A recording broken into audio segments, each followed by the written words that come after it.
Good afternoon. It was so interesting for me to read the whole chapter 5 and 6. There's so much to learn, the intricacies of social justice, advocacy, cultural humility. These are fabulous points that, as a counselor, we need to learn and know. However,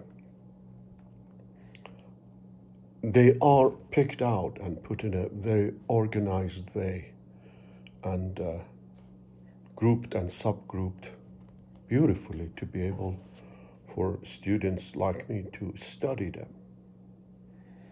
But if you have lived a life, you're familiar with most of these values. You have seen them, you have read them, you have heard about them in our Judeo Christian literature, in our Bible, in our Torah.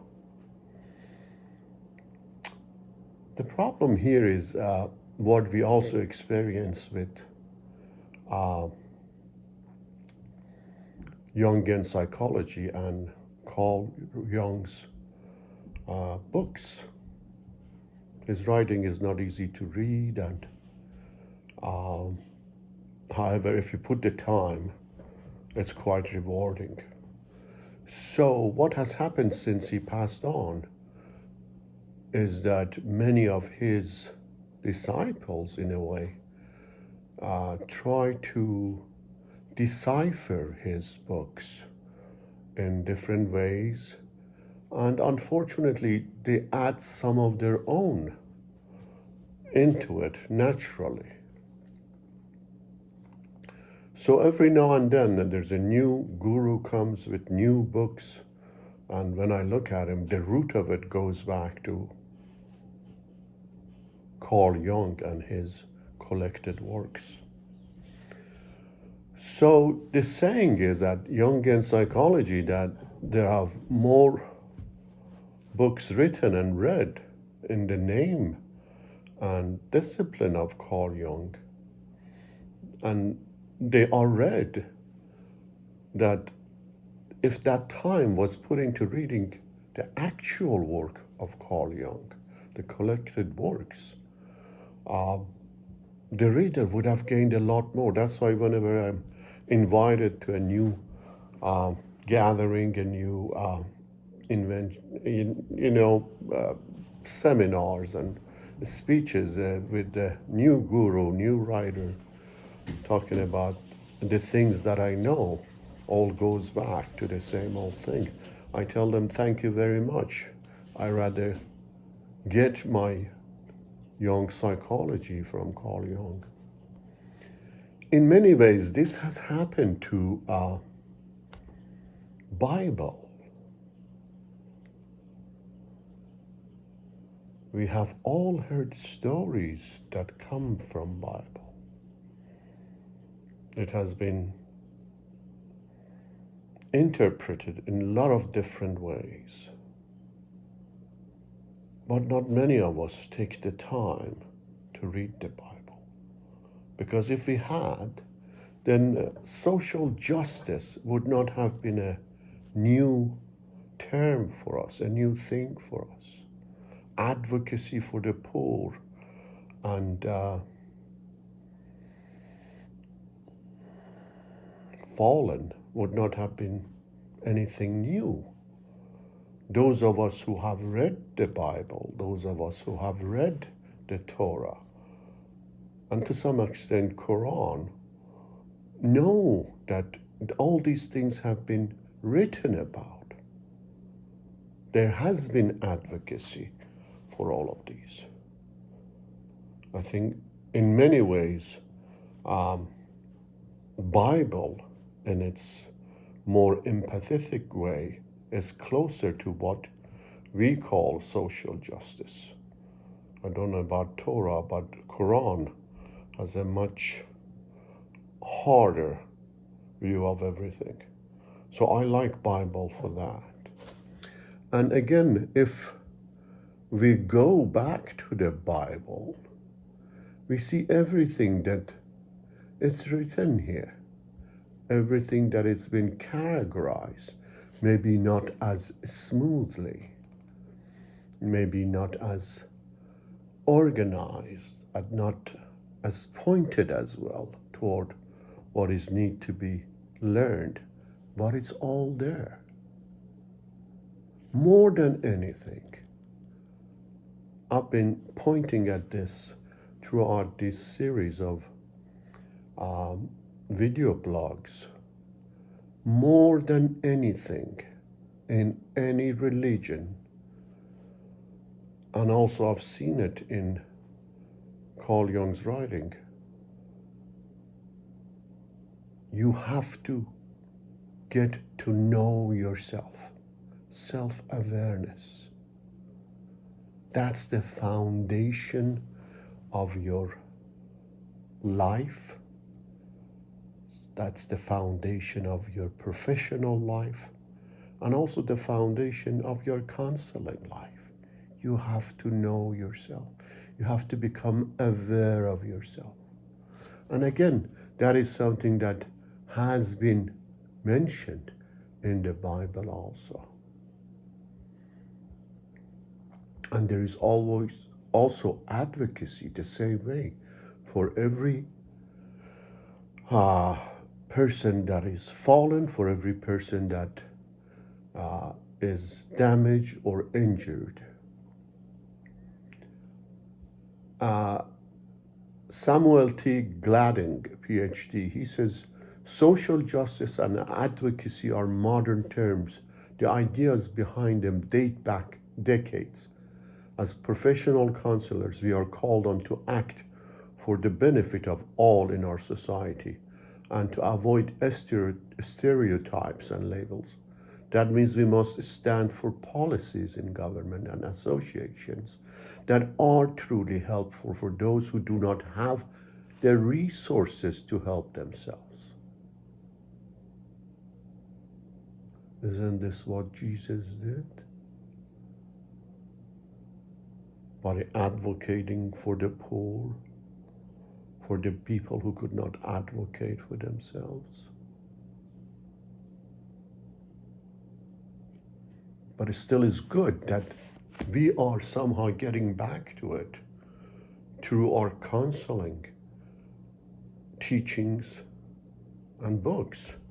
But they're basically preaching the same values, and God bless them for that. Whatever reminds us of the treasures that we have, each of us in our houses, in that book, or in many books that are of the same nature. If they bring us back to that, that's good. That is still very good. I'm here looking for find what Jesus was a revolutionary and social justice advocate whose very existence challenged the long-standing religious, economic, social, and political systems of oppressions that existed at the time. An examination of his recorded acts of protest. A man wearing the simplest thing he could wear in the middle of a desert, in the toughest places to live, stands up and advocates for all who do not have what they need. This recorded acts of protest can give an indication of how we as counselors might operate in society today, identifying Jesus as a social justice advocate and a change agent. What is counseling about? It's about outreach to the community. What did Jesus did? He outreached in his community. probably the first counselor with the values that were godly and came from God. The miracles recorded in the gospel shine a critical light on society, both then and now.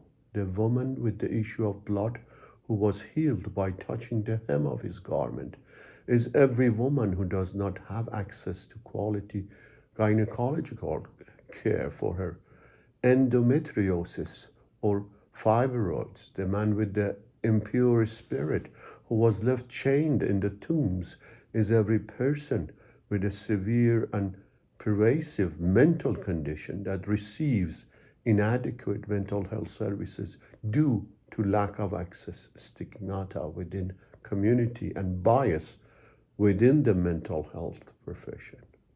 The man born blind, the one who was blamed along with his parents for his own blindness, these are all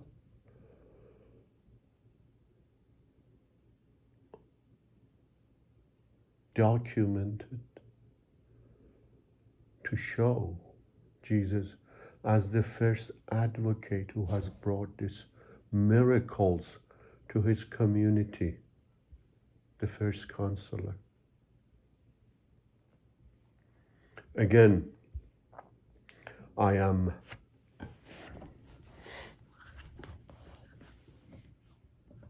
in many ways proud of what I'm doing and what I'm learning. I'm proud of the fact that ACA has brought all this ethical value system back to the counseling.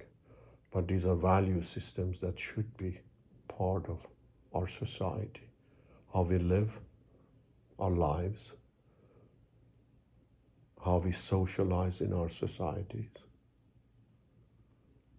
and how we work in the professions that we do, no matter what we do. Social justice in Scripture. Defend the poor and fatherless. Do justice to the afflicted and needy. Psalm 82:3.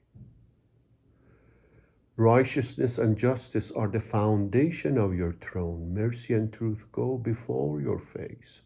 Psalm 89:14.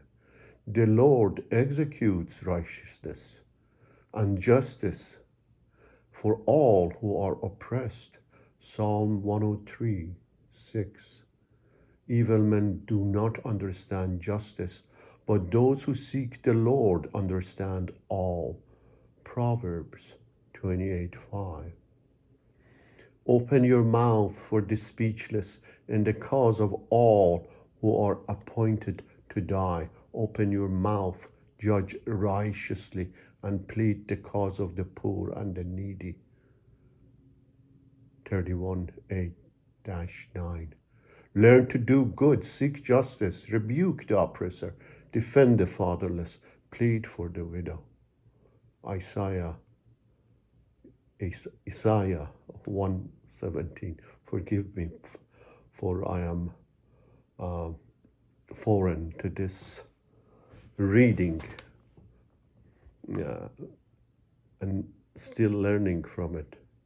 For you have seen a strength to the poor, strength to the needy in the distress, a refuge from the storm, a shade from the heat. For the blast of the terrible ones is as storm against the wall. Isaiah 25:4. And you know there is a lot more, but this is where the core is. In my culture, they say there was no original idea after Plato. In many ways, these are old, valued, treasured scriptures that give us all what we need to live and even what we need to reach the others in our communities. I am my brother's keeper. That's a part of all that is. We also have Dr. King.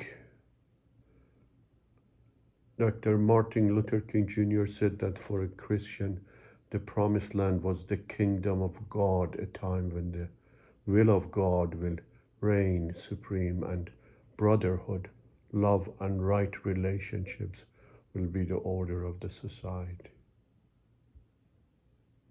There is no bias here. There is no discrimination here. They are advocacy. There is advocacy for what is necessary to live in a just society, to live in a just city. And it's been there. And again, I am full of joy that we have been blessed with what ACA has done and what all these Christian societies have done. American Association of Christian Counselors is, and be able to pull from that treasure trove and bring the best of it out. And we are so lucky that we get a reintroduction to that in our own language. All these are important, all of them matter. Social justice matters because nobody should feel discriminated against. Nobody should not be promoted because of the color of his skin or what he believes in.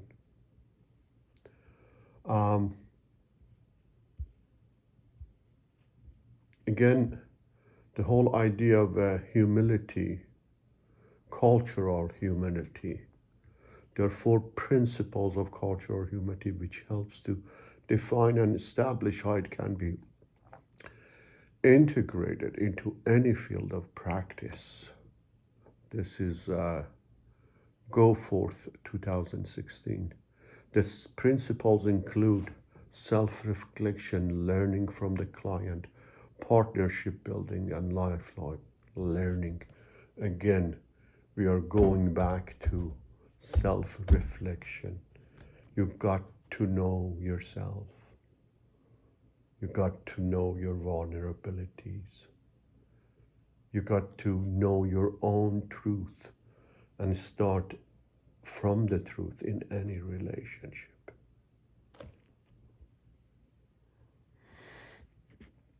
So these are different foundations of the cultural humanity and how that helps the therapeutic that therapeutic diet, that therapeutic process. There's also, I have more biblical example of cultural humanity.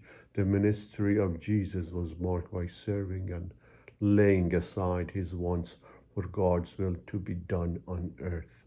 Jesus always put others' need above his own. He was his brother's keeper. In humility, he washed his disciples' feet to show them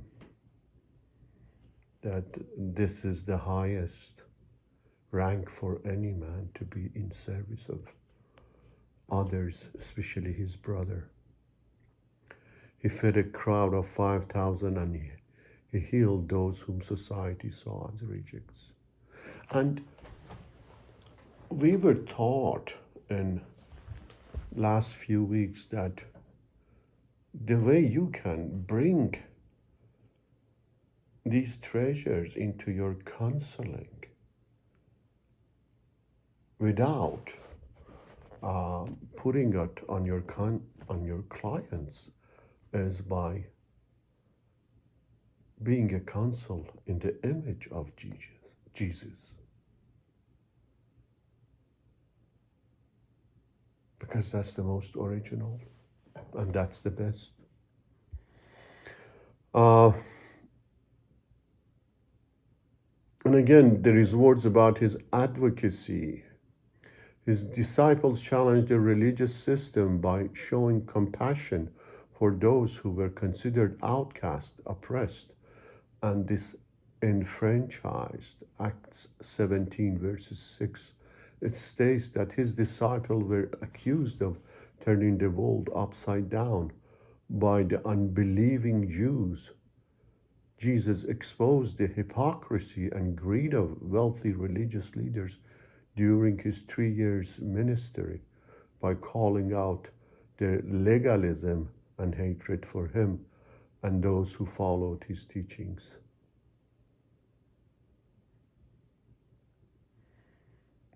And again, you bring some of that cultural humility to your session with your client.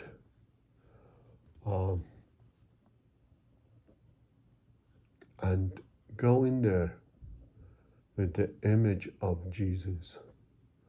Go in there looking to be an advocate for social justice. And again,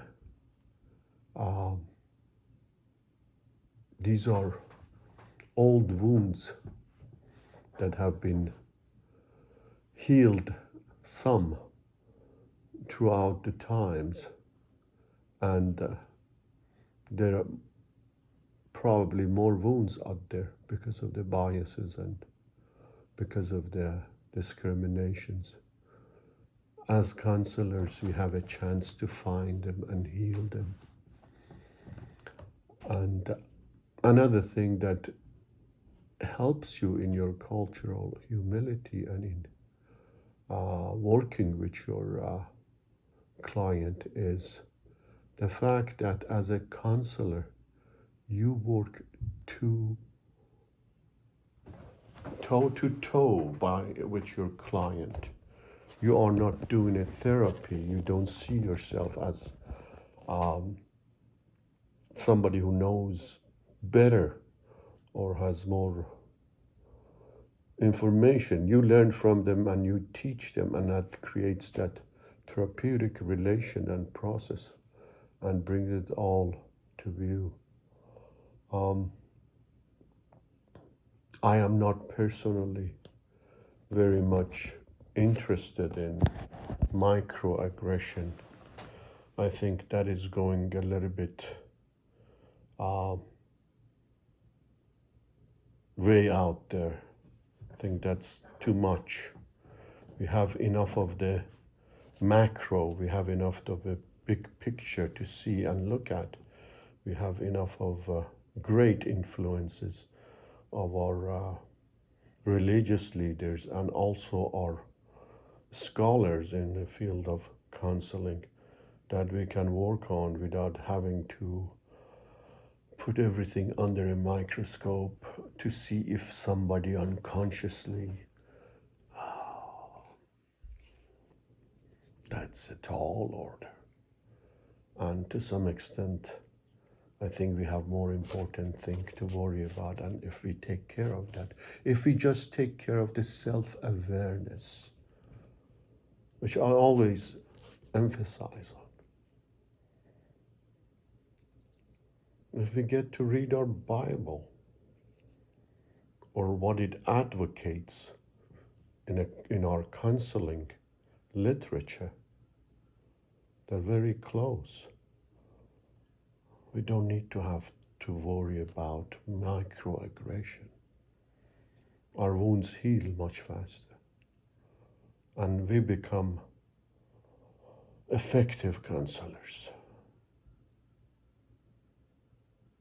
Thank you.